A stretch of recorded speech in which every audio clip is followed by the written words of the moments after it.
Pick pick করে মুঠোফোনের যান্ত্রিক স্বর জানিয়ে দিল সময় হয়ে গেছে। এবার উঠে পড়তে হবে। অ্যালার্মটা বন্ধ করে আরও কিছুক্ষণ চোখ বন্ধ করে গায়ের চাদরটা মাথা অবধি টেনে গুটিসুটি মেরে শুয়ে রইল তিন্নি ওরফে সীমন তিনি। শেষ রাতে বৃষ্টিটা হয়ে গত কয়েকদিন ধরে টানা চলে আসা প্যাচ প্যাচে গরমটা আজ যেন একটু কম আছে মনে হচ্ছে। মনে মনে ভাবতে থাকলো তিন্নি, আজ যদি ও চুলে শ্যাম্পু না করে বা কাজলটা যদি অফিস পৌঁছেই লাগায়, তবে আরও কতটা সময় বাঁচিয়ে ও বিছানায় পড়ে থাকতে পারবে। শনিবারগুলো অফিস যেতে একদম ইচ্ছে করে না ওর। বছর দুই হয়ে গেল কর্পোরেট পৃথিবীর কেজো দুনিয়ায় কাজ করছে ও। তাও যেন শনিবারগুলো এলেই 24 বছরের বুড়িধারী তিনি এক পলকে নার্সারির বাচ্চা হয়ে যায়। শনিবার মানেই হাফ স্কুল, পিটি ক্লাস, বাড়ি ফিরে বাবার কোলে চেপে পার্কে হাঁটতে যাওয়া বা বাজারে যাওয়া, রাতের বেলায় আধখোলা ঘুম চোখে লুচি খেতে খেতে দূরদর্শনে সিনেমা দেখা। এখন আর সেই রামও নেই, আর সেই অযোধ্যাও নেই। সপ্তাহের সব দিনই এক, তার উপর তিন্নির অফিসটাও হয়েছে তেমনই। আমেরিকার সাথে সময় মিলিয়ে শনিবারের বদলে সোমবার ছুটি। সারা সেক্টর 5 ফাঁকা গড়ের মাঠ, শুধু ওদের অফিসটা যেন গমগম করছে। আকাশ উঁচু, ঝা চকচকে কর্পোরেট হাব। কলকাতার সেক্টর 5-এর 2 লেনের পিচ ওঠা ভিড়ে গমগমের রাস্তায় গাড়িগুলো যেন শনিবারগুলোর ফাঁকা রাস্তা পেয়েও একটু ধীরেই চলে। শহরের আলসেমিটা গায়ে মাখতে মাখতে চোখটা লেগেই এসেছিল প্রায়। চটকাটা ভেঙে গেল রান্নাঘরে ঝনঝন করে বেশ কিছু বাসন পড়ে যাওয়ার আওয়াজে। মিয়াও আওয়াজ করে মিসেস বিয়াঙ্কা মানে তিন্নির সাদা হলদে মেনি এক লাফে ওর চাদরের তলা থেকে বেরিয়ে জানালা দিয়ে পগার পার। পালানোর আগে তিন্নিকে একটা বড়সড় আঁচড় কাটতে ভোলেনি। পাটা একটু জ্বলছে, তা ঝোলুক, মাকে বলা যাবে না। বললেই চেঁচিয়ে পাড়া মাথায় করবে আর তিন্নির অফিস যাওয়ার দেরি হবে বেকার। বিছানা ছেড়ে জলদি উঠে পড়ল তিন্নি। বেরোনোর আগে পায়ের আঁচড়টায় একটু বোরোলিন লাগিয়ে নিতে হবে। পরপর গায়ের চাদর পাট করে বিছানা বালিশ ঝেড়ে মিনিট খানেকের মধ্যেই ঘরটা চলনসই গুছিয়ে ফেলল ও। জানালা দুটো হাট করে খুলে দিতেই সকালের বৃষ্টি মাখা নরম রোদ হুড়মুড় করে ঢুকে পড়ল ওর ছোট্ট ঘরটাতে। মিসেস বিয়াঙ্কা পাঁচিলের ওপর বসে এক মনে নিজের থাপা চাটছে। কিছুক্ষণ জানালায় দাঁড়িয়ে তিন্নি মনে মনে যেন বেশ উপভোগ করল এই দৃশ্যটা। তারপরেই নিজেকে তাড়া লাগিয়ে ঘর থেকে বের হয়ে এলো ও। মা, ও মা, তাড়াতাড়ি খেতে দাও, দেরি হয়ে যাচ্ছে। প্রতিদিন ঘড়ির কাঁটা যখন সকাল 7টা ছুঁই ছুঁই স্নানে ঢোকার ঠিক আগে এই একই কথাগুলো চেঁচিয়ে বলে যায় সীমন্তিনী ওরফে তিন্নি। হুড়ুম দুড়ুম করে পাক্কা 6 মিনিটের মধ্যে গায়ে জল ঢেলে বেরিয়ে এসে তোয়ালে দিয়ে চেপে চেপে মাথা মুছতে মুছতে বাইরে এলো তিন্নি। তাড়াহুড়োর সময় গায়ের জল ভালো করে না মুছেই জামাটা পরে নিয়েছে। আর একবার ডাক দিল আজ রান্নাঘরের উদ্দেশ্যে। কোনো সাড়া নেই, কি ব্যাপার? মাতৃদেবী আজ একদম পিন ড্রপ সাইলেন্স। ব্যাপারটা নিয়ে বেশি মাথা না ঘামিয়ে নিজের ঘরে ঢুকে গেল তিন্নি। দিন কয়েক আগে অনলাইন বুটিক থেকে কেনা হালকা কুচি কলাপাতা রঙা লৌঘন্য চিকনকারি কুর্তি সালোয়ারটা পরে মিনিট 10 পর ভেজা চুল আঁচড়াতে আঁচড়াতে অফিসের খাওয়ার টেবিলে এসে বসল তিন্নি। সামনে ভাতের থালা তখনও অদৃশ্য। মনে মনে একটু বিরক্ত হয়ে উঠল তিনি। প্রতিদিন একই রুটিন, তাও ভাস্বতী দেবী মানে সীমন্তিনীর মা মেয়ে টেবিলে এসে না বসা অবধি ভাতের থালা আনবেন না। কিনা ঘরের লক্ষ্মী রাগ করবে। ঘরের জ্যান্ত লক্ষ্মী না খেয়ে অফিস চলে যাক, তাতে কোনো অসুবিধে নেই। ওনার বক্তব্য, মেয়ে মানুষের শরীর একটু কষ্ট সহ্য না করলে চলে। প্রতিদিনই কোনো রকমে নাকে মুখে জ্বলন্ত গরম 2 গ্রাস ভাত তুলেই পরিমরি করে রোজকার বাধার রিস্কায় স্টেশন ছোটে তিন্নি। ভাগ্য ভালো থাকলে 7:55 লোকালটা যদি পেয়ে যায় ও 8:45-এর মধ্যে বিধাননগর স্টেশন পৌঁছানো যায়। এরপর শেয়ার অটোর লাইনে আধা ঘন্টা দাঁড়ালেও আরও আধা ঘন্টা খানেকের মধ্যে সেক্টর 5 পৌঁছানো যায়। গত 2 বছরের এক বাধা ধরার রুটিন, তাও যে মা কেন রোজ রোজ ইচ্ছে করে দেরি করায় আজও বুঝে উঠতে পারে না তিনি। হাত ঘড়িটায় চটজলদি একবার সময়টা দেখে নেয়। 7:36। বাড়ি থেকে স্টেশন যেতে পাক্কা 7.5 মিনিট সময় লাগে। ওভারব্রিজ পেরিয়ে 3 নম্বর প্ল্যাটফর্মের লেডিস কামরার সামনে অবধি দৌড়তে আরও 4 মিনিট 47 সেকেন্ডস। মানে খাওয়ার জন্য ওর হাতে আছে আর মাত্র 6 মিনিট। একটু জোরেই এবার হাঁক পারল তিন্নি। আজ কি দেবে না খেতে? কখন থেকে ডাকছি। না গো নবাবপুত্রী, বিনি পয়সার ঝি ঘরে থাকতে তুমি আর কেন না খেয়ে চলে যাবে? ঠক করে একটা স্টিলের থালা সামনে এসে পড়ল। এক হাতা ভাত আর এক থাপলা আলু সেদ্ধ ছাড়ানো খোসাটা থালাতেই পড়ে। জ্বলন্ত গরম ভাতটা মাখতে মাখতে তিন্নি বলল, আমি তো বলেইছিলাম রোজ রোজ কষ্ট করার দরকার নেই। অফিসে ক্যান্টিনে খেয়ে নিব, তুমিই তো জোর করো বাড়ি থেকে খেয়ে যেতে। বলি কি আর সাধে?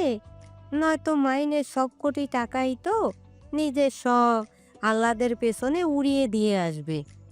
এই যে 1000 টাকা গিয়ে এই কুর্তিটা কিনলি, একবার মনে পড়েছিল ছোট ভাইটার জন্য হাতে করে কিছু নিয়ে আসি?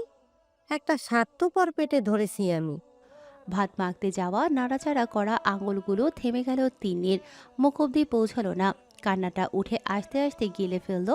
তারপর নিচু গলায় বলল, এটা তো আমার বোনাসের টাকা থেকে বাঁচিয়ে কিনেছি মা। মাইনের 27,000 টাকা পুরোটাই তো তোমার হাতে তুলে দিই। তবে আর কি উদ্ধার করেছো? মাস মাইনের টাকাটা হাতে তুলে দাও, তাই তো ধরাকে সরা জ্ঞান করছো। মা তোমার দাসীবাদী, ভাই তোমার চাকর, আর ওদিকে বাপ হয়েছে তেমন মেয়ে সুহাগী। ধিঙ্গি মেয়ে টাকায় বসে বসে খায়। টাকার খোঁটা আর শুনতে পাইল না তিনি। আর বাবার নামে একটা খারাপ কথা শুনলেই ওর গায়ে কেমন একটা বিচুটি ধরানো জ্বালা ধরে যায়। ভাতটুকু না খেয়েই হাত ধুতে উঠে গেল ও। ভাস্বতী দেবী তেরে এলেন বেসিন অবধি। খেয়ে যা বলছি, টাকাটা কি মাগনা আসছে? ধীরে সুস্থে অনেকক্ষণ ধরে সাবান দিয়ে হাতটা ধুয়ে পেছন ফিরল তিনি। অফিসের ব্যাগটা কাঁধে নিয়ে জুতো পরতে পরতে মনে মনে বলল, মাগনা আসছে না তো, ওটাই রোজগার করতে যাচ্ছি।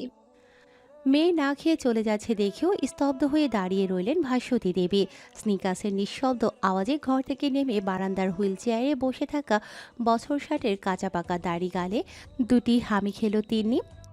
আসছি বাবা, আজ কি আনবো তোমার জন্য? ক্ষীণকেশ বৃদ্ধ মৃদু স্বরে তিন্নির মাথায় হাত রেখে বললেন, আমার নাম করে দুটো মিষ্টি খেয়ে নিস মা। অফিসে পৌঁছে ছবি পাঠাবি, তারপর আমি ওষুধ খাবো। চট করে উঠে পড়ল তিনি। দেরি হয়ে গেছে, এলাম আমি। গলা ছেড়ে কোনো রকমে কথাগুলো বলে উপচে পড়া চোখের জলটা সামলাতে সামলাতে রতন কাকুর রিস্কায় উঠল ও।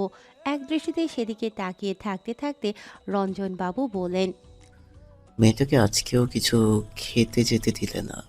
কি এমন বলেছি যে অত তেজ তোমার মেয়ের? তোমরা বাপ বেটি তো খালি আমার দোষেই দেখো। লাই দিয়ে মেয়েকে মাথায় তুলছো। যেদিন ও মেয়ে তোমার মুখে জুতোর বাড়ি মেরে পালাবে, সেদিন বুঝবে। ঝাঁঝিয়ে উঠলেন ভাস্বতী দেবী, কিন্তু তেমন জোর পেলেন না গলায়। স্থলিত স্বরে রঞ্জনবাবু বললেন, তিন্নির ওপর তোমার এত রাগ কেন বাসপতি? তিন্নি মেয়ে বলে নাকি সুপ্রদীপ তিন্নির মতো হলো না বলে? উত্তর না দিয়ে ভাস্বতী দেবী ঢুকে গেলেন ঘরে। মেয়ে না খেয়ে যাওয়া শুকনো ভাতের থালাটা দেখে বুকটা মুচড়ে উঠল। আহারে, সকাল সকাল মেয়েটাকে এত কথা না শোনালেই পারতেন হয়তো। মনটা ভার হয়ে ছেলেকে ঘুম থেকে তুলতে গেলেন ভাস্বতী দেবী।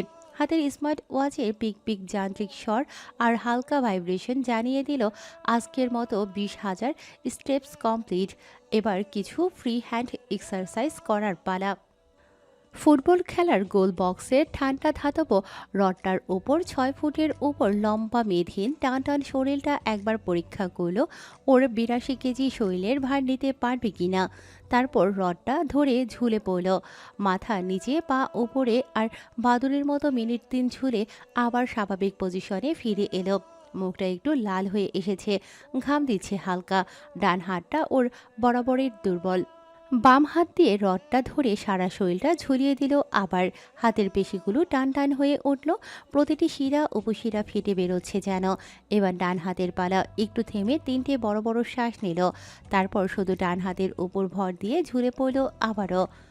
ভোরের হালকা লালচে আলোয় ময়দানের বৃষ্টি ভেজা ঘাসে উত্তেজনায় লাফাতে গিয়ে হালকা পিছলে গেলেন মেজর অভিমন্যু সেন। মাঝখানের ছুটিতে কলকাতায় ফেরা বাঙালির গর্ভ মেজর অভিমন্যু সেনকে নিয়ে আজ সকালেই একটা বড়সড় প্রতিবেদন ছাপা হয়েছে। যদিও সেই প্রতিবেদনে মেজর অভিমন্যু সেনের ফটো আলাদা, নামটাও আলাদা, আর প্রতিবেদনের সাথে উনি যে ফোনে কথা বলছেন সেটাও আনস্ক্রিপ্টেড। বিগত ৩ বছর অরুণাচল প্রদেশের প্রস্টেট ভারতের দুর্গমতম রিমোট এরিয়ায় আর্মির দায়িত্বের পাশাপাশি মেজর অভিমন্যু সেনের আর একটা পরিচয়। উনি একজন ইন্ডিয়ান স্পাইয়ের এজেন্ট। দেশের স্বার্থে ওনার পাসপোর্ট একাধিক, তাতে ওনার নাম ঠিকানা বিভিন্ন। হিন্দি, বাংলা, মারাঠি, পাঞ্জাবি, তেলুগুর পাশাপাশি আরও ৪-৫টি দেশ বিদেশি ভাষায় তুখোড় মেজর অভিমন্যু সেনের বাড়ির ঠিকানা কেউ জানে না, ব্যক্তিগত জীবন কেউ জানে না। মেজর অভিমন্যু সেন একটা ছায়া মাত্র, দূর থেকে দেখা যায় কিন্তু ধরা যায় না। সূর্যের আলো আরও ছড়িয়ে পড়ার আগেই আর একবারের ময়দানের চক্কর লাগানো শুরু করলেন ট্র্যাকস্যুট আর হুডি পরা মেজর অভিমন্যু সেন। ৭টা বাজার আগেই বাড়ি ফিরে পিহুকে ঘুম থেকে উঠাতে হবে, অনেক কাজ তার। ময়দান থেকে ভিক্টোরিয়া এই জায়গাটুকু অভিমন্যুর বড় প্রিয়। এখনও দিনের মিনি বাসগুলোর হুড়োহুড়ি শুরু হয়ে যায়নি। মাখনের মতো পিচঢালার রাস্তায় মসৃণ সাবলীল গতিতে এসিবি ফ্লাইওভারে উঠে পড়ল ও স্টিল ব্লু এসইউভিটা। জানালার কাজ একটু নামিয়ে দিতেই হুড়মুড় করে গাড়িতে ঢুকে পড়ল সকালের মিষ্টি সোধা গন্ধওয়ালা বাতাস। দিন কয়েকের টানা প্যাচপ্যাচে গরমটা আজ একটু কম। নৈঋত্য কোণে ছাইরঙা বড় একটা মেঘ ঘনাচ্ছে একটু। দুপুরেও বৃষ্টি হবে নাকি? অ্যাক্সিলেটরে চাপ দিল অভিমন্যু। বাড়ি পৌঁছানোর আগে পিহুর মেডিসিনগুলো মনে করে কিনতে হবে, আর নতুন ফিজিওথেরাপিস্টকেও একবার ফোন করতে হবে। ফিরে যাওয়ার আগে নতুন ফিজিওথেরাপিস্টকে খুব দরকার। পিহু ট্রেনিং আটকে থাকবে না হলে। ফাঁকা রাস্তায় হু হু করে এগিয়ে চলল অভিমন্যুর ৪ চাকা। আজ মিনিট ৩ জলদি পৌঁছে দিলে রতন কাকু। সীমন্তিনীর বয়স ২৪, দেখে মনে হয় খুব বেশি হলে ১৮-১৯ পার হয়েছে। বিকেড গ্র্যাজুয়েট, রিলেশনশিপ স্ট্যাটাস সিঙ্গেল। মা বাবা ওর থেকে বছর দুয়েকের ছোট ভাই নিয়ে মফস্বলের নিউক্লিয়ার ফ্যামিলি ওদের। বিগত ৬ বছর ধরে তিন্নির বাবা রঞ্জনবাবু হুইল চেয়ারে বঁধে। অফিসে কাজ করতে করতে একটা মিনি হার্ট অ্যাটাক হয়। তারপর থেকে কোমরের নিচ থেকে অসাড়। শ্রীরামপুর রেল স্টেশন থেকে মিনিট ১০-এর দূরে ওদের বাড়ি। মঙ্গলবার থেকে শনি প্রতিদিন তিন্নির এক রুটিন। রোজ সকালে স্নান খাওয়া ছেড়ে বেরিয়ে যায় কাজে। রাতে ক্লান্ত হয়ে ফিরে খেয়ে দিয়ে শুয়ে পড়ে। যাওয়া আসার ৪ ঘন্টার জার্নি, প্রতিদিনের শরীরে এনার্জি বলতে আর কিছু থাকে না। আজ রতন কাকুর রিক্সা থেকে নেমে দেখলো হাতে একটু বেশি সময় রয়েছে, আর ওভারব্রিজে ওঠার দৌড় দিল না তিনি, বরং চলতি পায়ে হাঁটতে লাগলো প্রতিদিনের চেনা জায়গাটায়। ৭:৫৫ লোকালের লেডিস কম্পার্টমেন্টটা ৩ নম্বর প্ল্যাটফর্মের যেখানে এসে দাঁড়ায়। ছোট থেকেই জোরে হাঁটা সম্ভব ওর, বাকি মেয়েদের হিল জুতো পায়ে ওর সাথে পা মেলাতে অসুবিধে হয়। ও সেখানে স্নিকার্স পরে তরতর পায়ে মাথা নিচু করে মাটির দিকে তাকিয়ে জোরে জোরে হাঁটে, যেন রেসে নেমেছে। তবে শাড়ি হোক বা সালোয়ার কামিজ, স্নিকার্স পরে শীত গ্রীষ্ম বর্ষা কাটিয়ে দেয় তিনি। বন্ধুরা কলিগরা কত প্যাক দেয় ওকে এই নিয়ে, কিন্তু তিন্নি গায়ে মাখে না। সত্যি বলতে তিনি নিজের চারপাশে এমন একটা নির্লিপ্ততার বলয় বানিয়ে রেখেছে, সহজে কেউ ওর সাথে ইয়ার্কি মারে না। যে রেগে ওঠে না, প্রতিবাদ করে না, আবার চুপ করে থেকে কোনো সমালোচনাকে পাত্তাও দেয় না। তাকে খেপিয়ে কি মজা পাওয়া যায়? তাই সবাই ১-২বার বলেই থেমে যায়। তিনিও হাসে এসব শুনে, শব্দহীন হাসি। সেক্টর 5-এর এই কর্পোরেট অফিসটায় জয়েন করার পর প্রথম দিনে অনেকেই এগিয়ে এসেছিল বন্ধু হতে। তিন্নির থেকে তেমন রেসপন্স না পেয়ে সবাই কেটে পড়েছে একটু একটু করে। তিন্নির যদিও এসব গা সওয়া, ছোট থেকেই তিন্নি জানে তার বাকি 5টা সমবয়সী মেয়েদের মতো ও ঠিক স্বাভাবিক নয়। তিন্নি জোরে হাসতে পারে না, কারো গলা জড়িয়ে কাঁদতে পারে না, ফুচকাওয়ালার সাথে ফাও নিয়ে ঝগড়া করতে পারে না, বা ট্রেনের হকারদের সাথে উচ্চস্বরে চেঁচিয়ে দরদাম করতে পারে না। এই সোশ্যাল মিডিয়ার সেলফির যুগেও তিনি সেলফি তুলতে পছন্দ করে না। মেসেঞ্জারে বা হোয়াটসঅ্যাপে ঘন্টার পর ঘন্টা চ্যাট করতে পারে না। এমনকি কাজের সময়টুকুর বাইরে অফিসের কলিগদের ফোনটাও তুলতে ওর দ্বিধা। তাই তিন্নির কোনো বন্ধু নেই, মন খুলে গল্প করার কেউ নেই।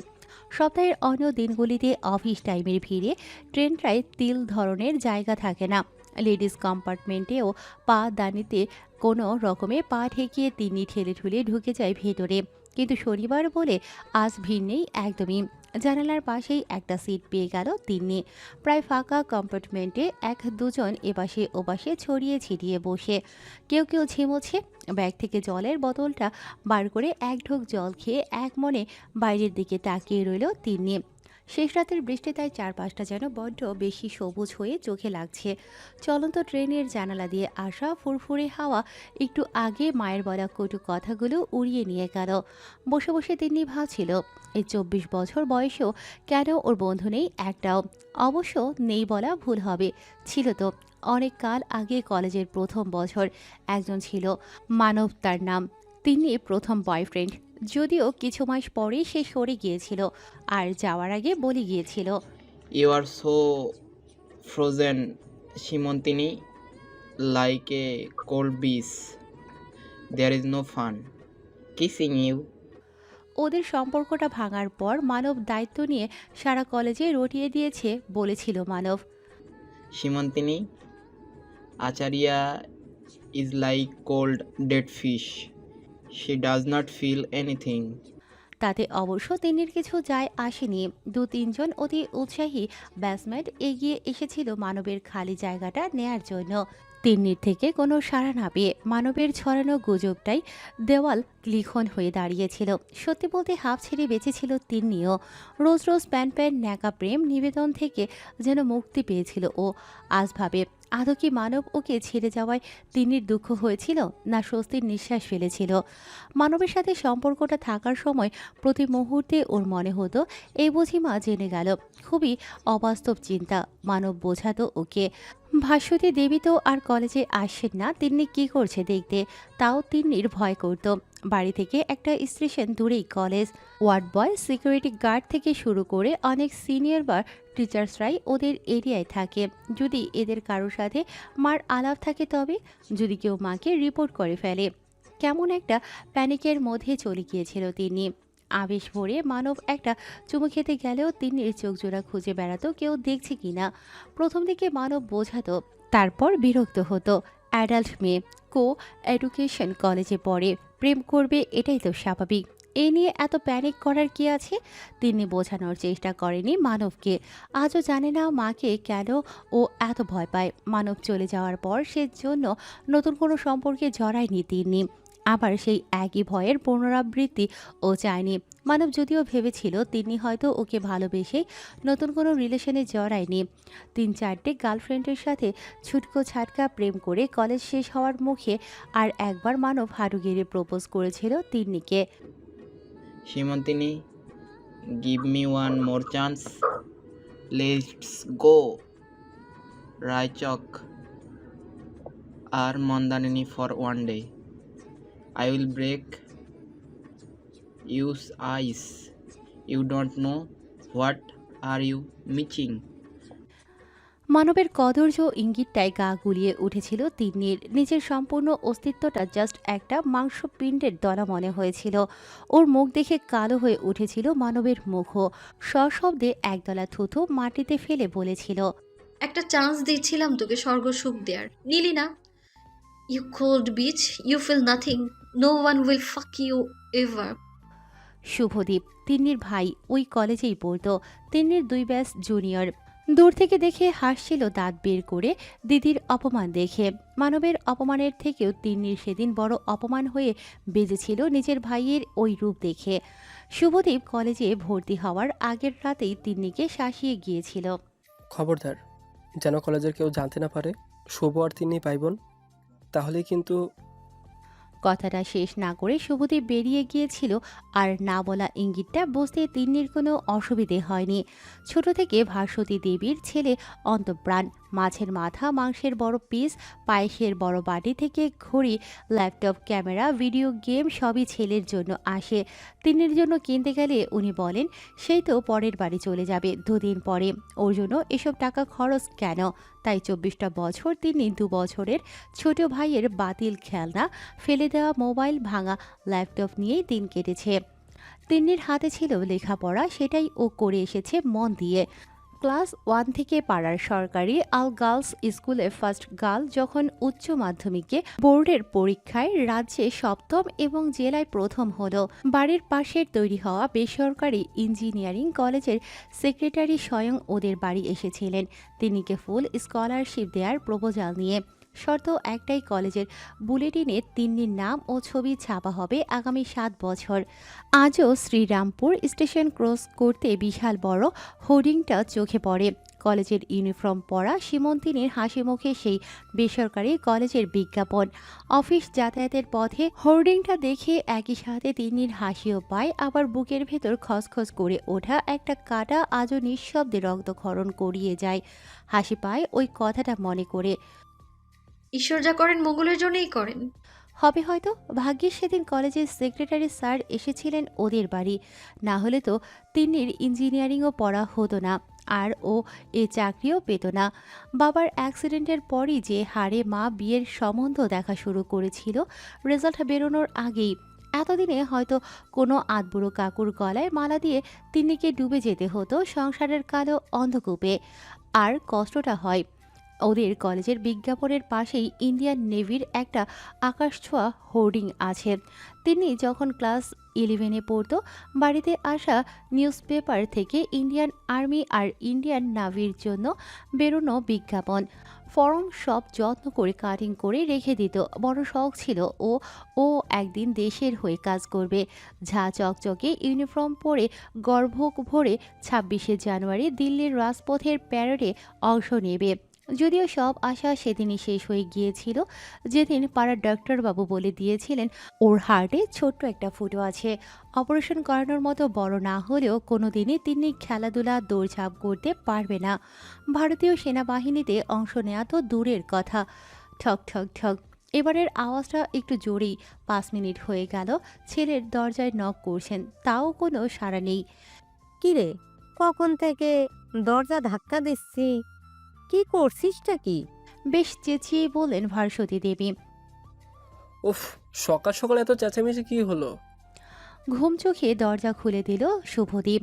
ভাস্বতী দেবী ও রঞ্জনবাবুর পুত্র সন্তান মাকা লাটকা।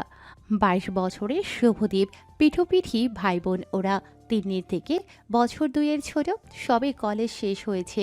বিসিএ পড়ে 1 বছর হলো ঘরে বসে আছে, ক্যাম্পাসিং হয়নি। শুভদীপের নিজেরও চাকরির কোনো চেষ্টা নাই, সারাদিন টোটো করে বন্ধুদের সাথে ঘুরে বেড়ায়। ইদানিং বারিন্দার জিমে সন্ধেবেলায় আড্ডা বসে ওদের। ওই সময় অনেক মেয়েরা আসে ইমপ্রেস করতে শুভদীপ ও ইনস্ট্রুমেন্টগুলো নিয়ে নাড়াচাড়া করে, ফলস্বরূপ সবে পরিবর্তনের স্বাদ পেয়েছে ওর শরীর। আর তারই সাথে ওর উড়ু উড়ু মন পরিবর্তনের সেই রঙে রঙিন হয়ে উঠেছে আজকাল। আয়নার সামনে দাঁড়িয়ে টিকটক ভিডিও বানাতে বানাতে বারবার নিজের ফিজিকের তারিফ করেছিল শুভদীপ। কত টাইম লাগে তোর? জল খাবার নিয়ে আমি কি তোর জন্য দাঁড়িয়ে থাকবো রোজ? উফ মা, সকাল সকাল আবার স্টার্ট করো না তো। খুব বড় বড় কথা হয়েছে না তোর? তাড়াতাড়ি খেয়ে নে, তারপর বাজারটা নিয়ে আয়। 8:30 বেজে গেল। রোজ রোজ আমি বাজারে যেতে পারবো না, ভালো লাগে না আমার। মানে, এতদিন তো দিব্যি যেতিস, আজ আবার কি হলো? আমার কি একটা প্রেস্টিজ নেই নাকি? রোজ সকালে বুড়ো দাদুদের মতো বাজারে থলি হাতে দিয়ে বেরিয়ে পড়ো। বন্ধুরা সবাই খেয়ে পায়, আমি নাকি বাচ্চাদের মতো এখনও তোমার কথা শুনে চলি। কই, আমার বাকি বন্ধুরা তো বাজারে যায় না আমার মতো, সবাই হাসে। যা ইচ্ছে কর, বড় হয়ে গেছিস। বুড়ি মা এখন বাজারে যাবে, আর দামড়া ছেলে ঘরে বসে থাকবে। রেগে চলে গেলেন ভাস্বতী দেবী। তাও ছেলেকে জোর করলেন না বাজার করে আনতে। ঠিকই কাজের ঝি মালতী কাজ সেরে যাক, উনি নিজেই না হয় বেরোবেন বেলার দিকে। শুভদীপ আর কথা বাড়ালো না। সে এখন বেশি কথা বলে না বাড়িতে, নিজের মতো নিজের জগৎ নিয়ে ব্যস্ত থাকে। সে বড় হয়েছে, তার একটা নতুন রং বেরঙের পৃথিবী তৈরি হয়েছে। তাতে আছে শুধু রঙিন স্বপ্ন, টিকটক স্টার হওয়ার স্বপ্ন, 1 মিলিয়ন ভিউ পাওয়ার স্বপ্ন। নতুন কেনা হেয়ার ওয়াক্সটা দিয়ে চুলটা ভালো করে পাফ করে খাড়া করে দিল শুভদীপ। ইস, বিবেকের মতো এই নতুন সেলুনটা গিয়ে চুল কাটিয়ে এলে ভালো হতো। এদিকে বাড়ির জ্বালায় সেই ছোট থেকে বাধা ধরা সেলুনে বাধা ধরা 50 টাকার কাট। একরকমভাবেই চুল কেটে আসছি 22 বছর ধরে। অবশ্য ফ্যাশন ট্যাশন আবার এরা বোঝে না। আপন মনেই রাগে গজগজ করতে থাকে শুভদীপ। চুলটা আরেকটু তুলে দিল উপরে। আজই গিয়ে একটু হাইলাইট করিয়ে আসবে ভাবলো শুভদীপ। ভিডিও ভাইরাল হতে গেলে এসব একটু দরকার। ওর সব বন্ধুরাও এভাবেই চুল সেট করে, এবার থেকে ও করবে। আর কতক্ষণ খাবার নিয়ে বসে থাকবো? 9টা বাজতে চললো, তাড়াতাড়ি আয়। আসছি। এক ফোঁটা শান্তি নেই এই বাড়িতে। বিড়বিড় করে কথাগুলো বলে বাথরুমের দিকে এগোতে এগোতে ততোধিক জোরে চিল্লালো শুভদীপ। ব্রাশ করে মুখ চোখ ধুয়ে বাথরুম থেকে বেরিয়েই শুভদীপ দেখল মা খাবার আগলে বসে রয়েছে। গরম ধোয়া ওঠা ভাত, আলু ভাজা, ডিম সিদ্ধ। সকাল সকাল জল খাবারে ভাতের থালা দেখলেই মেজাজ গরম হয়ে যায় শুভদীপের। বেজার মুখে খাবার টেবিলে এসে বসতে না বসতেই ভাস্বতী দেবী হাঁ করে তাকিয়ে রইলেন ছেলের দিকে। চুলটা আবার কি করলি? অমন মাথার উপরে ঘ্যাংরা কাঠি হয়ে আছে। আয় দেখি এদিকে, ঠিক করে দেই। বলে শুভদীপের মাথায় হাত দিতেই ওর সদ্য ওয়াক্স লাগানো সেট করা চুলে হাত দিতে গেলেন ভাস্বতী দেবী। ছিটকে সরে গেল শুভদীপ। স্টুপিড মা, আমি এখন আর ছোট নেই, যথেষ্ট বড় হয়েছি। সবসময় বাচ্চাদের মতো করে ট্রিট করো না আমাকে। বন্ধুরা হাসে আমায় দেখে। আর রোজ রোজ ব্রেকফাস্টে বাদ দাও কেন? বারণ করছি না? সকাল সকাল আমাকে ভাত খাওয়াবে না, আবার আগলে বসে আছো। যত সব মিডল ক্লাস ভাবনা চিন্তা আর আদিক্ষেতা। ভাতের থালা ঠেলে দিয়ে জল খাবার না খেয়ে বেরিয়ে গেল শুভদীপ। ঘটনার আকস্মিকতা স্তম্ভিত হয়ে দাঁড়িয়ে রইলেন ভাস্বতী দেবী। তার ছোট শুভ এতটা বড় হয়ে গেল যে মার খাবার বেড়ে দেওয়াটা আদিক্ষেতাপানা লাগে। কই, তিনি তো লক্ষ্য করেননি। দূর থেকে এতক্ষণ সব দেখছিলেন রঞ্জনবাবু। এবার চেঁচিয়ে উঠলেন, বারণ করেছিলাম, ছেলেকে তো আশকারা দিও না। মধ্যবিত্ত বাড়ির কষ্টটা বুঝতে দাও। তা নয়, মেয়ে খেটে খেটে মরছে আর বেকার ছেলের মুখ থেকে খসাতে না খসাতেই সব জিনিস চলে আসছে। মোবাইল, ল্যাপটপ, টেপ কিনে দেওয়া হলো। এখন বলছো ঘরে এত রোয়াব, কি জানি রাস্তাঘাটে কি করে বেড়াচ্ছে। রঞ্জনবাবুর চিৎকারে ঘরটা ভাঙল ভাস্বতী দেবীর। কিছুটা আমতা আমতা করেই বললেন, ও কিছু না, বোধহয় কোনো বাজে স্বপ্ন টপ্ন দেখছে ভোর রাতে। মুড অফর কোনো কারণে। একটু পরেই সব ঠিক হয়ে যাবে। এখনো এরপরও তুমি ওকে সাপোর্ট করবে? সময় থাকতে রাশ টানো বাসপতি, পরে কিন্তু হাজার কেতেও আমার কিছু করতে পারবো না। কথায় কথায় ছেলেকে বারবার দোষারোপ করা রঞ্জনবাবুর সেটাই আরও বিরক্ত করে তোলে ভাস্বতী দেবীকে। আহ, যে যুগের যেমন ধর্ম, সবেতেই শুভকে বিনা কারণে দোষ দেওয়াটা কবে বন্ধ করবে বলো তো? এই তো সবে কলেজ শেষ হলো, এখনো চাকরিটাও পেল না। সব সময় কেমন মনমরা হয়ে থাকে দেখেছো? কোথায় এ সময় ওকে আমরা সাপোর্ট করব, মনোবল বাড়াবো, তা নয়। সকাল সকাল ওর দোষ গুণের বিচার সভা বসাচ্ছ তুমি। সেই, তুমি তো আমাকেই চমকে চুপ করাবে। ছেলেকে কিছুই বলতে পারবে না। 3 year বয়সে চাকরিতে ঢুকে গিয়েছিল বাসপতি। মেয়েটা 12 ঘন্টা যাতায়াত করে, এই ঝড় বৃষ্টিতেও অফিস করছে। আর সেই মেয়েকে তুমি না খেয়ে বাড়ি থেকে বেরোতে বাধ্য করো। হ্যাঁ হ্যাঁ, সব দোষ তো আমার। তোমার আদরের মেয়ে তো ধোয়া তুলসী পাতা। ছোট থেকে গুণধরী, বিদ্যাধরী মেয়েকে দেখতে গিয়ে ছেলেকে অবহেলা করছো তুমি। আজ না হয় কাল তিন্নি পরের বাড়ি চলেই যাবে। ওই কটা তো পেনশন পাও। পঙ্গু বাবা নিয়ে ছেলের মুখোমুখি হয়েই আমাকে বাকি জীবন কাটাতে হবে, সে কথা ভেবেছো? ব্যথাতুর গলায় রঞ্জনবাবু বললেন, তিনি লেখাপড়ায় ভালো হওয়াটা তোমার কাছে খারাপ। দিনের জায়গায় শুভ্র হলে তুমি এগুলো বলতে পারতে? ভবিষ্যতে ছেড়ে বর্তমানের দিকে তাকাও বাসপতি। মেয়ে তোমার সংসার চালাচ্ছে, আর ছেলে বেকার হয়ে গায়ে হাওয়া লাগিয়ে টো করে ঘুরে বেড়াচ্ছে। একটু শক্ত হাতে হালটা ধরো, না হলে 3 ওপর থেকে শুভ তোমার বেশি দুঃখ দেবে, এই বলে রাখলাম। চুপ করে কিছুক্ষণ দাঁড়িয়ে থেকে রান্নাঘরে ঢুকে গেলেন ভাস্বতী দেবী। রঞ্জনবাবুর কথায় কান দিলে এখন চলবে না ওনার। মালতী এসে ঠিক কাজগুলো সেরে দিয়ে গেলে ওনাকে একবার বাজারটাই যেতে হবে। শুভ বাজার করে দিয়ে যায়নি, ওনাকেই বেরোতে হবে। বৃষ্টিটা আবার শুরু হয়েছে। ট্রেন, অটো সব পেরিয়ে যখন সেক্টর 5-এর 14 তলার অফিসে ঢুকলো তিনি, সকাল তখন 9:30। ওডিসি ফ্লোরের মেয়েদের ওয়াশরুমটায় ঢুকে সাবান দিয়ে অনেকক্ষণ ধরে হাত ধুলো ঘষে ঘষে তিনি। এটা ওর স্বভাব। রুমাল দিয়ে বৃষ্টিতে ভিজে যাওয়া চুল রুমাল দিয়ে মুছে ব্যাগে রাখা কাজলটা চোখে টেনে নিল তিনি। আর ঠোঁটে একটু লিপ গ্লস। আগে এসব লাগাতো না, এখন অভ্যেস হয়ে গেছে। কাজল না লাগালে অফিসের ওই চড়া সাদা আলোতে কেমন যেন অসুস্থ লাগে তিন্নিকে। চোখের তলার কালিটা আর একটু প্রকট হয়, মুখটা আর একটু বিষণ্ণ লাগে। তাতেও তিন্নির কিছু যায় আসতো না। কিন্তু ওই যে মানুষের কৌতূহল, চারপাশের 8-10টা মুখ বারবার তিন্নিকেই জিজ্ঞেস করবে, কী ব্যাপার সেমন্তিনী, কাকুর শরীর খারাপ, বাড়িতে এনি প্রবলেম? অনর্থক উটকো প্রশ্নগুলো এড়াতে তিন্নি তাই চেষ্টা করে অফিসে টিপটপ থাকার।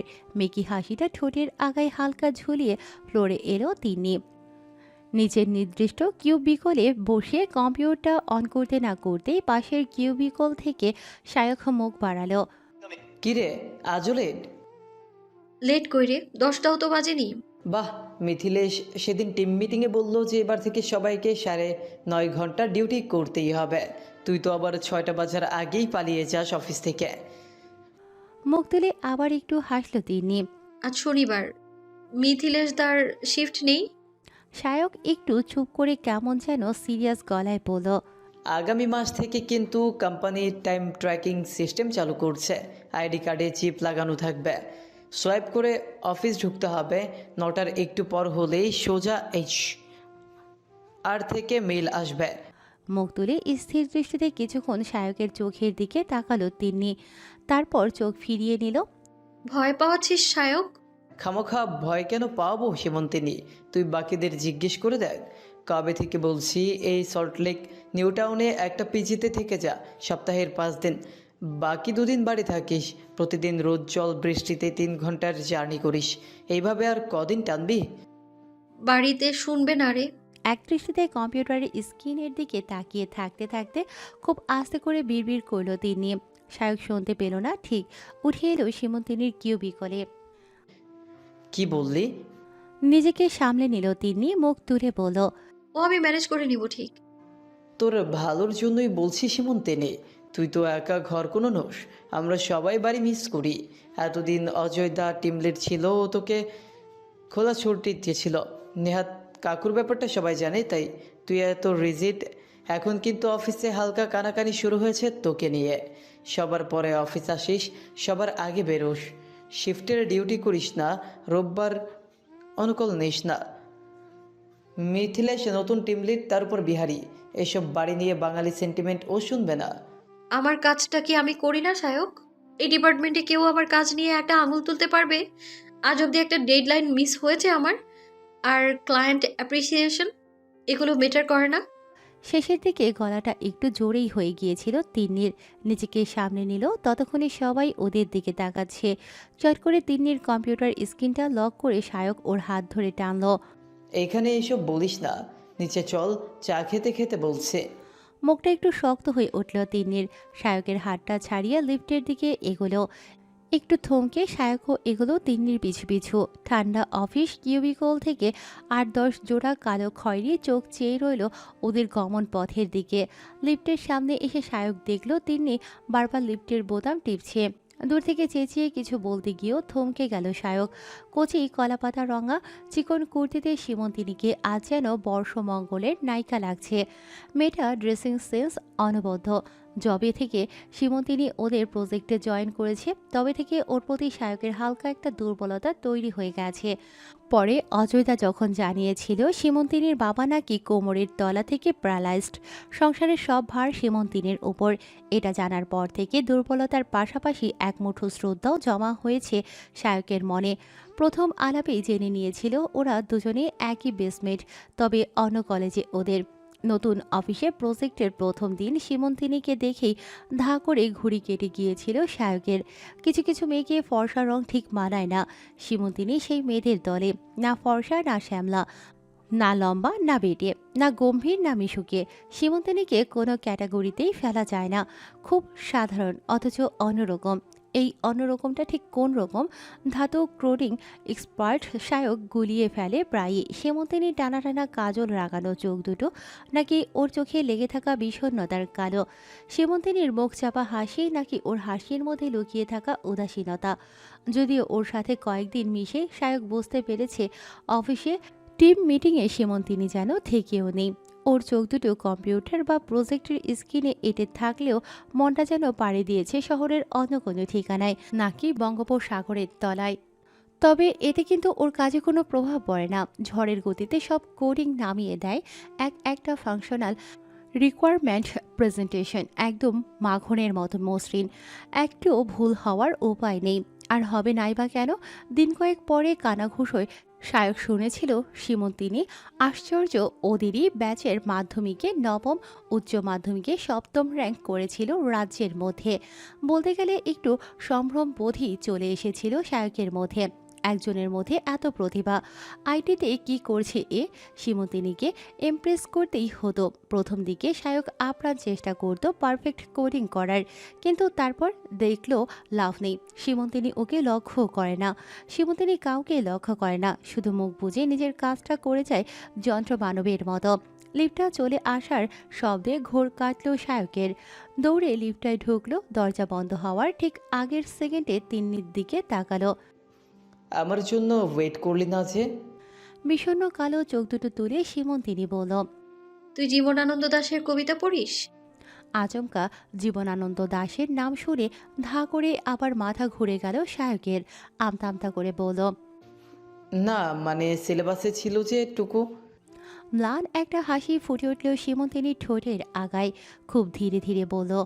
নীলকণ্ঠ পাখিদের ডানা গুঞ্জরণ, ভালোবেসে আমাদের পৃথিবীর এই রৌদ্র। কলকাতার আকাশে চৈত্রের ভোরে যেই নীলিমা হঠাৎ এসে দেখা দেয় মিলাবার আগে, এখানে সে আকাশ নেই।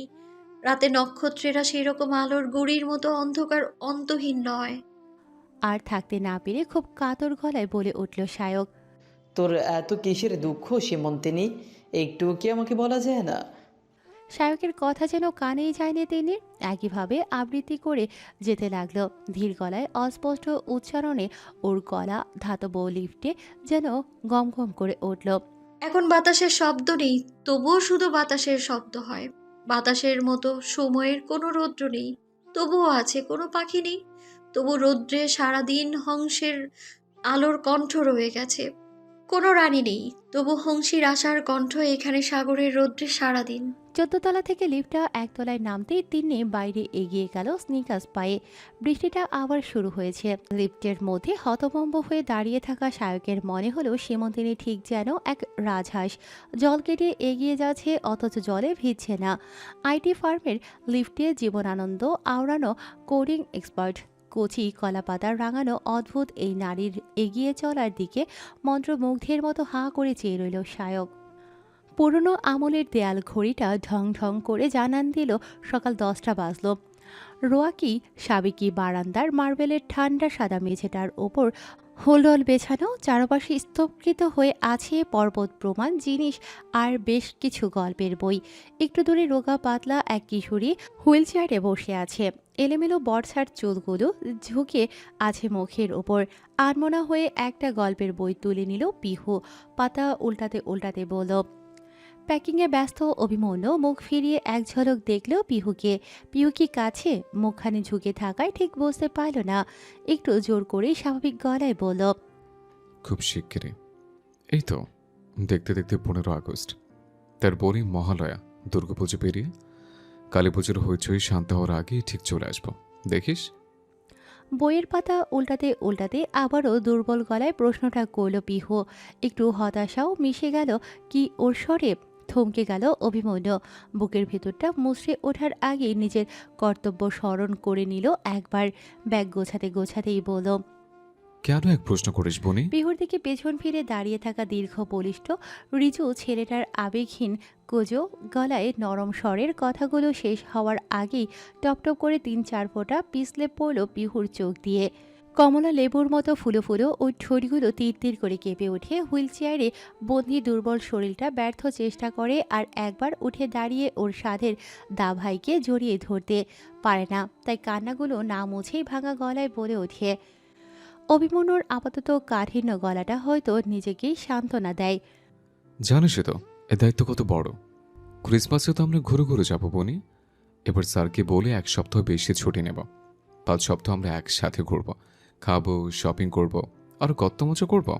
তখন দেখবি দুর্গাপুজোর চেয়ে ক্রিসমাস বেশি জমজমাট লাগবে। দাদাভাই ঘুরু ঘুরু শব্দটা বললে পিহুর মনটা হঠাৎ করেই ভালো হয়ে যায়। সেই কোন ছোটবেলা থেকে দাদাভাই ওকে কাঁধে পিঠে নিয়ে সারা বাড়ি চড়ে বেড়াতো আর বলতো, এই দেখ বোনো, এবার আমরা মাউন্ট এভারেস্টে চড়ছি। এবার আমরা পুরীর সমুদ্রে ঘুরে ঘুরে যাচ্ছি।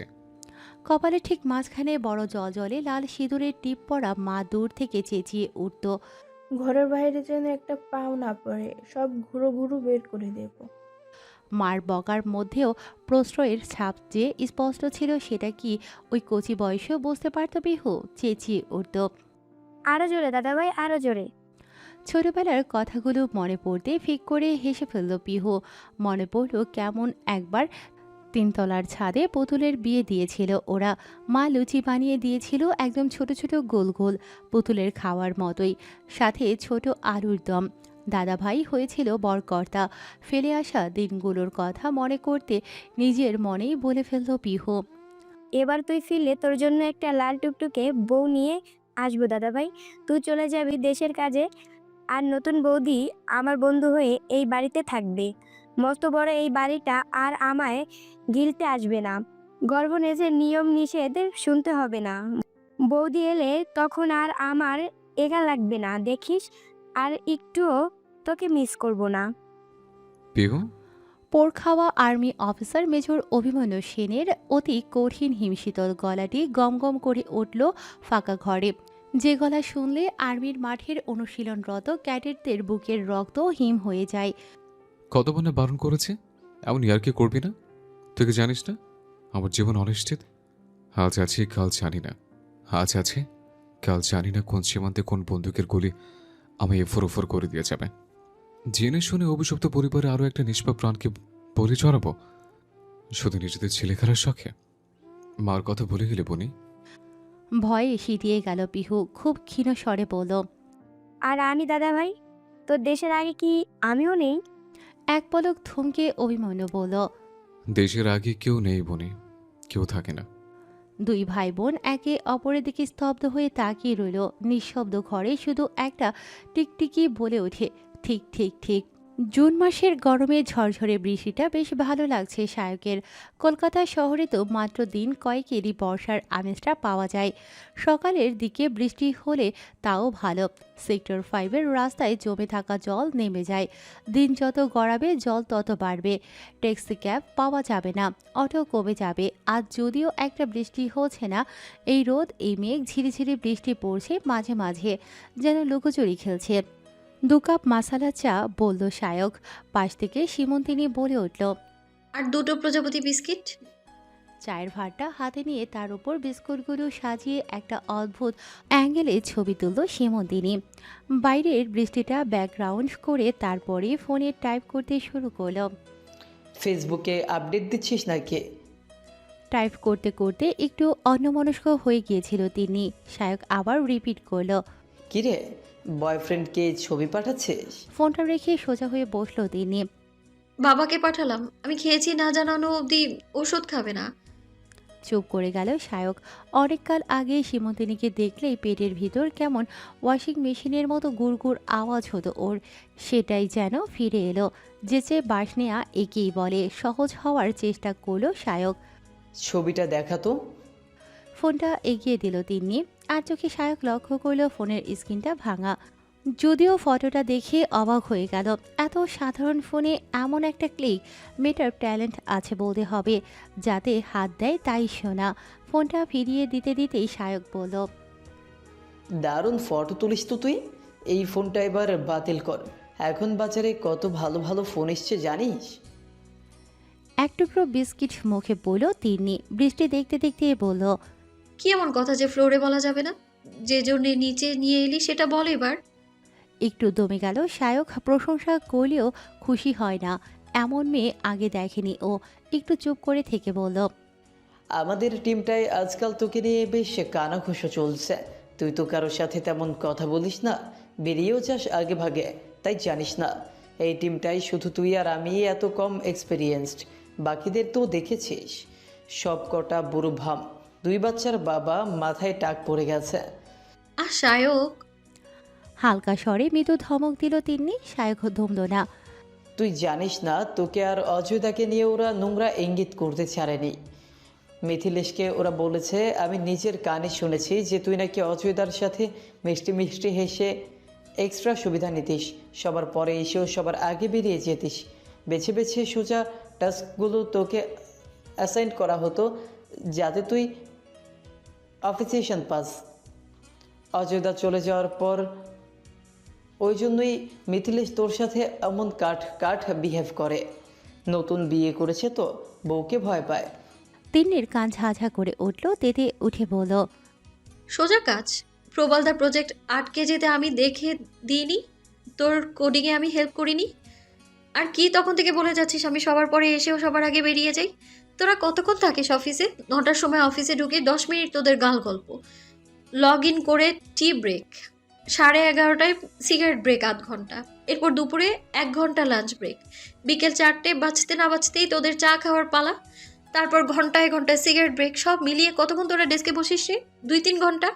আমি সেখানে না তোদের সাথে লাঞ্চে যাই, না সিগারেট ব্রেক নিই, না অতবার চা খেতে নামি। নিজের সবটুকু কাজ করে তারপর বাড়ি যাই আমি। বলতে বলতে তিন্নির মুখটা লাল হয়ে গেল। উত্তেজনায় হাতটা একটু একটু কাঁপছে। কোনো ছোটবেলায় ডাক্তার বলেছিল ওর হাত দুর্বল। বেশি চিৎকার চেঁচামেচি, উত্তেজনা, দৌড়াদৌড়ি বারণ। নিজেকে শান্ত করতে চোখ বন্ধ করে প্রাণপণে বাবার প্রশান্ত মুখটা মনে করতে লাগলো তিনি। শায়ক ওদিকে ঘাবড়ে গেছে।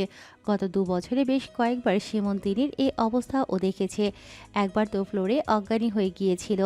অফিসের ডাক্তার তখন অজয়দাকে কী সব বলেছিল। সেই থেকে অজয়দা ওদের সাবধান করে দিয়েছিল সীমন্তিনীর আড়ালে যাতে ওরা কেউ সীমন্তিনীর সাথে বেশি উত্তেজক কথা না বলে। সীমন্তিনীর হাতটা ধরে শায়ক বলল, তুই একটু শান্ত হ। চেনিসই তো প্রবালদাদের মিড লাইফ ক্রাইসিস, নিজেদের ফ্রাস্ট্রেশন মেটাতে ওসব বলে, অফিস পলিটিক্স এইগুলো। তুই কান দিস না। তিনি তখনও কাঁপছে, রাগে না উত্তেজনায়। শায়ক ঠিক বুঝতে পারল না, তিতকুটে গলায় বলল, এসব অফিস পলিটিক্সে আমি তো কান দিই না সায়ক। তুই তুই ডেকে এনে শোনাচ্ছিস আমায়। হতাশ হয়ে শায়ক বলল, তুই এখনই এত রিয়েক্ট করলে বাকিটা কি করে বলবো? প্রাণপণে নিজেকে সংযত করল তিনি। আজ কি ও একটু বেশি রিয়েক্ট করছে? মার সাথে অশান্তির দিনগুলোতে সত্যিই কি যেন হয় ওর। কিচ্ছু ভালো লাগে না, মনটা খিস্টে থাকে। এক চুমুকে চাটা শেষ করে মনে মনে বলতে থাকলো, বহুকাল আগে বাবা এই মন্ত্রটা ওকে জপ করতে শিখিয়েছিল। ছোটবেলায় ভাইয়ের উপর মার এক চোখামি, আর তার জন্য তিনি যখন বিনা দোষে মার খেত, বাবা ওকে বলতো এই মন্ত্রটা মনে মনে বার কয়েক উচ্চারণ করতে। অদ্ভুতভাবে শব্দগুলো উচ্চারণের সাথে সাথে তিন্নির মনটা অপার প্রশান্তিতে ভরে যায়। আজও তাই হলো। চোখ খুলে শান্ত গলায় শায়ককে বলল, আর হবে না, বল এবার। সংশয়পূর্ণ দৃষ্টিতে শায়ক ওর দিকে তাকিয়ে আছে দেখে হেসে ফেলল তিনি। হাতটা বাড়িয়ে বলল, আমি ঠিক আছি, এই দেখ, আর হাত কাঁপছে না। রোগা হাতটির উপর নীলচে সবুজ রঙা সরু শিরাগুলো স্পষ্ট হয়ে আছে সীমন্তিনীর পাতলা গমরঙা চামড়ায়। খুব ইচ্ছে করছিল শায়কের ওই দুর্বল হাতটা জড়িয়ে ধরে ভরসা দেয় সীমন্তিনীকে, কিন্তু সেই অধিকারটুকু তো সীমন্তিনী দেয়নি শায়ককে, হয়তো দেবেও না কোনোদিন। জোর করে হ্যাংলা দৃষ্টিটা ঝিরঝিরে বৃষ্টির দিকে ফিরিয়ে নিল শায়ক। যেটা বলছিলাম, যা শুনছি আগামী মাস থেকে আমাদের কোম্পানিতে নতুন একটা সফটওয়্যার লঞ্চ করছে, টাইম ট্র্যাকিং সিস্টেম, যেটা এন্ট্রেসে লাগানো থাকবে। সব এমপ্লয়ীদের ঢোকা বের হওয়ার সময় চেক হবে। নতুন আইডি কার্ডে চিপ লাগানো থাকবে, সোয়াইপ করে অফিস ঢুকতে হবে বেরোনোর সময়।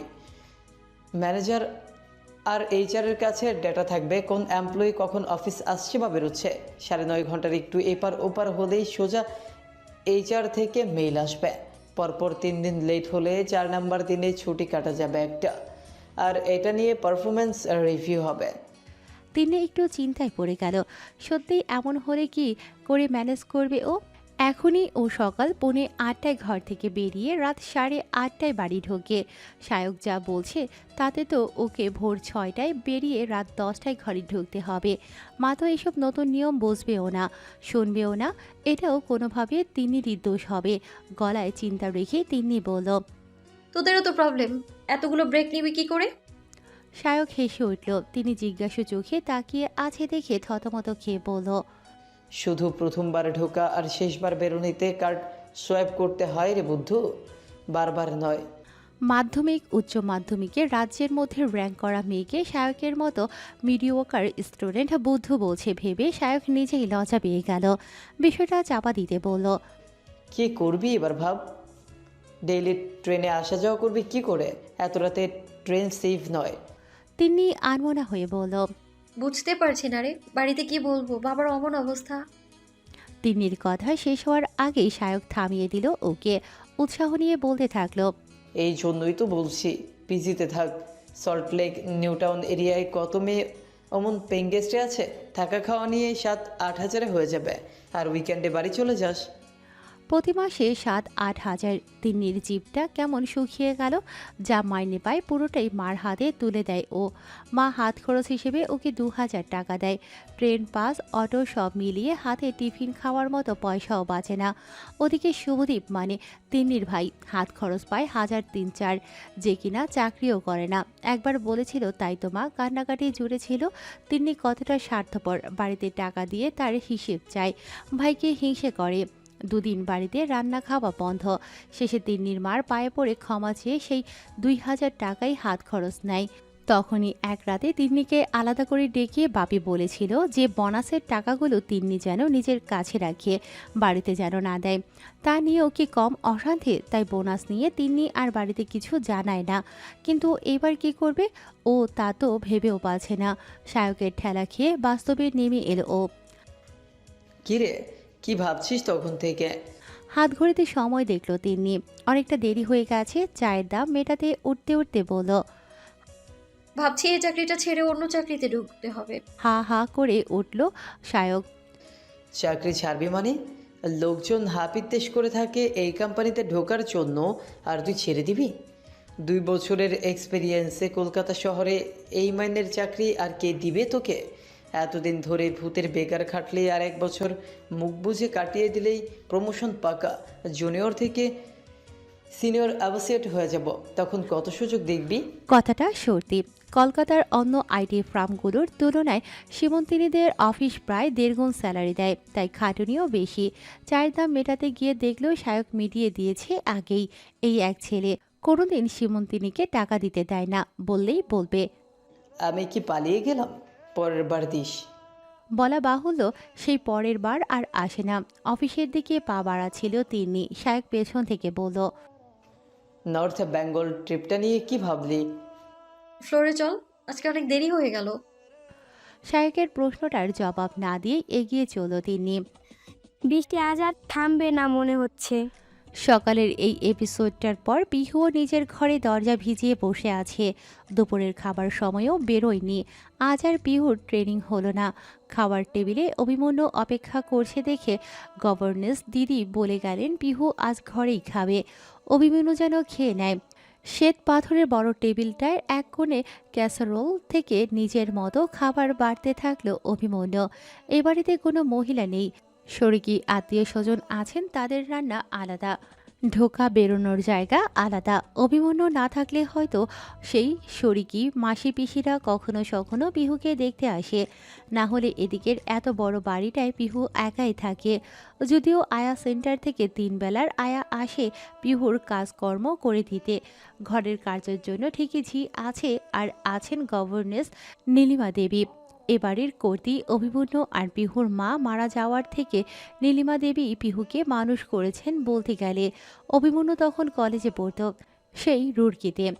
ওর দাদুই দেখাশোনা করে মাঝবয়সী বিধবা নীলিমা দেবীকে রেখেছিলেন পিহুর কেয়ার নেয়ার জন্য। বারণ করেছিলেন অভিমন্যুকে ফিরে আসতে। পিহু তখন 9 বছরের। নীলিমা দেবী পিহুর লেখাপড়া থেকে শুরু করে খাওয়া দাওয়া সব ভার নিয়ে নেন। হুইলচেয়ারে বসেই পিহুকে উনি শিখিয়েছেন সেলাই মেশিন চালাতে, জামাকাপড় ডিজাইন করতে। ছুটি ছাড়ার বাড়ি এসে অভিমন্যু আড়াল থেকে শুনেছে নীলিমা দেবী পিহুকে বোঝাচ্ছে, তোমার পা দুটো অচল, কিন্তু হাত দুটো তো সচল, সেগুলো ব্যবহার করো। যতদিন তুমি নিজেকে প্রতিবন্ধী মনে করবে, আশেপাশের সবাই তত তোমাকে করুণা করবে, আর সেই করুণা ধীরে ধীরে একদিন বিরক্তিতে পরিণত হবে। তুমি কি সবার বিরক্তিকর পাত্রী হয়ে বেঁচে থাকতে চাও? মাথার দুদিকে ঘাড় নেড়েছিল পিহু, আর দরজার আড়াল থেকে রাগে জ্বলে উঠেছিল অভিমন্যু। দাদুর কাছে গিয়ে ফেটে পড়েছিল। এখনই তার ওই মহিলাকে পিহুকে ভুলভাল শিক্ষা দিচ্ছেন উনি। 62-র ভারত চীন যুদ্ধের এয়ারফোর্স অফিসার নাতিকে শান্ত করেছিলেন, বুঝিয়েছিলেন। পিহু তোমার বোন হলে তুমি এত রিয়াক্ট করছো, কিন্তু গাড়িয়াহাটের ট্রাফিক সিগন্যালের ক্রাচ হাতে দাঁড়িয়ে থাকা ওই বেলুনওয়ালাকে দেখে তোমার করুণা হয় না? চোখ ফেটে জল এসেছিল অভিমন্যুর, কোনো রকমে বলতে পেরেছিল। তুমি পিহুর সাথে একটা বেরনগুলোর তুলনা করতে পারলে? ধীর শান্ত গলায় দাদু সেদিন হয়তো জীবনের সবচেয়ে বড় শিক্ষা দিয়েছিলেন নাতিকে। পাশে বসিয়ে বলেছিলেন, মনটা শক্ত করো দুলাভাই, আর বাস্তবতা মেনে নিতে শেখো। কাল তুমি থাকবে না, আমি থাকবো না। পিহুকে একা বাঁচতে হবে এই পৃথিবীতে, আর তার জন্য ওকে আত্মনির্ভর হতে হবে। এত ডক্টর দেখিয়েও পিহুর শারীরিক প্রতিবন্ধিতা ঠিক করা গেল না, কিন্তু মানসিকভাবে তো ওকে দুর্বল করে দেওয়া চাই না। ওকে নিজের মতো বাঁচতে দাও, একটা স্বাভাবিক মানুষের মতো বাঁচতে দাও। পা নেই তো কী আসে, হাত দিয়েই পিহু একটা স্বাভাবিক মানুষের মতো বাঁচবে। ওকে লেখাপড়া শিখতে হবে, চাকরি না করুক, শিল্পী হোক। তুমি আমি ছাড়াও পিহুর নিজের ভালো লাগাটা আবিষ্কার করতে হবে। পিহুর মনের জোরে তৈরি করার জন্য নীলিমা পারফেক্ট চয়েস। বিয়ের 1 মাসের মাথায় ওর স্বামী শহীদ হয়েছিল, এরপরও মেয়েটার মনের জোর দেখছো। শ্বশুরবাড়ির সব অধিকার ছেড়ে দিয়ে একটা যুদ্ধ করেছে মেয়েটা সংসারে টিকে থাকার জন্য, আর সেই মা দুর্গাকে তুমি তাড়িয়ে দিতে বলছো? চুপ করে শুনে গিয়েছিল অভিমন্যু। আজ 8 বছর পর মনে হয় দাদু ঠিকই সিদ্ধান্ত নিয়েছিলেন। নীলিমা দেবী না থাকলে পিহু এ বাড়িতে একা থাকতে পারত না। অভিমন্যুও পারত না পিহুকে এ বাড়িতে একা রেখে বছরের পর বছর বর্ডারে পড়ে থাকতে। না, সকালে বুনির সাথে একটু রুটভাবেই কথা বলেছে ও। বিকেলে পিহুকে একটু ঘুরিয়ে আনবে, আর নীলিমা দেবীকেও। ভাত শেষ করে পিহুর ঘরের দিকে এগুলো অভিমন্যু। ফ্লোরে ঢুকেই ঝড়ের গতিতে সব কাজ সারতে লাগলো তিন্নি। সায়কের সাথে নিচে চা খেতে গিয়ে প্রায় মিনিট 40 সময় নষ্ট হয়েছে। মেকআপ দিতে হবে।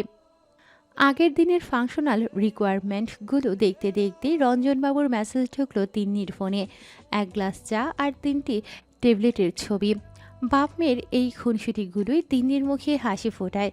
কাজ করতে করতে কখন বেলা 2টো পেরিয়ে গেছে ওর খেয়ালও হয়নি।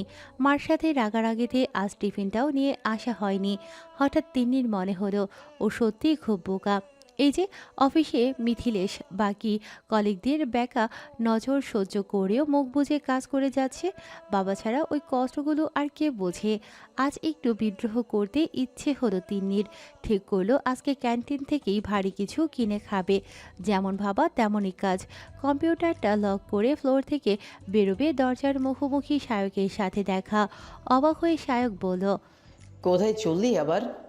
খিদে খিদে পাচ্ছে, দেখি ক্যান্টিনে কি পাওয়া যায়। 2টো বেজে গেছে যে, অফিস ক্যান্টিন তো বন্ধ। থমকে গেল তিন্নি। একটা দিনই ভাবলো একটু জমিয়ে লাঞ্চ করবে, আর সেদিনই ক্যান্টিন বন্ধ। ওর মুখের অবস্থা দেখে হয়তো মায়া হলো সায়কের। নরম গলায় বলল, আমি অর্ডার করে দিই কিছু অনলাইনে, আধা ঘন্টায় চলে আসবে। না থাক। পায়ে পায়ে আবার নিজের কিউবিকলে ফিরে গেল তিন্নি। আমেরিকার ক্লায়েন্টের সাথে 1 ঘন্টার একটা লম্বা কনফারেন্স কল শেষ করে মিটিং রুম থেকে নিজের ডেস্কে ফিরে এসে তিন্নি অবাক হয়ে গেল। একটা মাঝারি সাইজের কেকের স্লাইস, ঝিমঝ্যাম বিস্কুটের একটা প্যাকেট, লেজার চিপস আর একটা কোল্ড ড্রিঙ্কসের ক্যান। মনটা একটু ভিজে এলো তিন্নির। পাক্কা সায়কের কাজ। ওর ডেস্কে গিয়ে সোজা চার্জ করলো তিন্নি। কি হলো এটা? মন দিয়ে রিপোর্ট দেখছিল সায়ক, চোখ না ফিরিয়েই বলল। কোনটা কি হলো? চোখ পাকিয়ে তিন্নি বলল। আমার ডেস্কে তুই রেখেছিস খাবারগুলো? আগের মতোই কম্পিউটার স্ক্রিনে চোখ এড়িয়ে সায়ক বলল। প্রুফ কই? ঠোঁটের কোণার খুনসুটির হালকা হাসিটা ক্রমশই তিন্নির মুখেও সংক্রামিত হলো। কি ভেবে প্যাকেটগুলো নিয়ে সায়কের ডেস্কে ফিরে এসে বলল। চল একসাথে খাই।